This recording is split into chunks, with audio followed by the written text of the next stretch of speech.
সাকিব আল হাসানকে বাংলাদেশ দলে ফেরাতে বড় উদ্যোগ নিল বাংলাদেশ ক্রিকেট বোর্ড।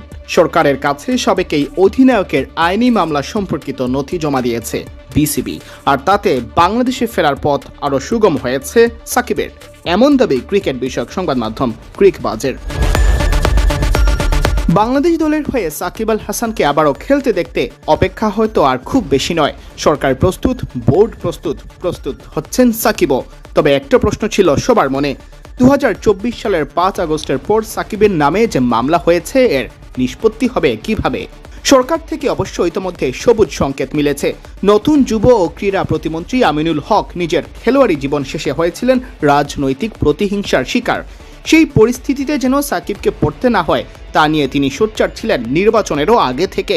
প্রতিমন্ত্রী হওয়ার পর বলেছেন, সাকিব আর মাশরাফির বিষয়টি এটা রাষ্ট্রীয় একটি সিদ্ধান্ত। আমি মনে করি যে আমরা রাষ্ট্রীয়ভাবে আমরা অত্যন্ত নমনীয়ভাবে, যেহেতু তারা বাংলাদেশের লিজেন্ডারি ক্রিকেটার, তাদেরকে অবশ্যই আমরা সাধুবাদ জানাই। কিন্তু যে মামলাগুলো হয়েছে সেটা রাষ্ট্রীয়ভাবে সিদ্ধান্ত গ্রহণের মাধ্যমে আমরা চাই তারা যাতে আমাদের বাংলাদেশে যাতে দ্রুত ফিরে আসতে পারে।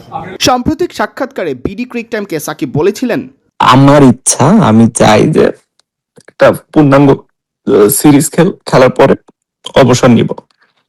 সেটা ধরেন আমাদের একটা যদি পূর্ণাঙ্গ সিরিজ হয় কোনো একটা দলের সাথে, সেটা কি হয়, 2টা টেস্ট, 3টা ওডিআই, 3টা টি20।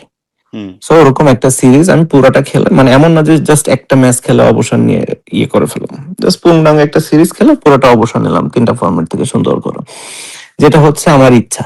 বিসিবির এই উদ্যোগ ইতিবাচকভাবেই নিয়েছে নবনির্বাচিত সরকার। বিসিবি পরিচালক ও মিডিয়া কমিটির চেয়ারম্যান আমজাদ হোসেন জানিয়েছিলেন, সাকিবের নামে করা মামলাগুলোর নিষ্পত্তির বিষয়টি সরকার দেখবে, তার নিরাপত্তার বিষয়টিও দেখভাল করবে ও নিশ্চিত করবে সরকার।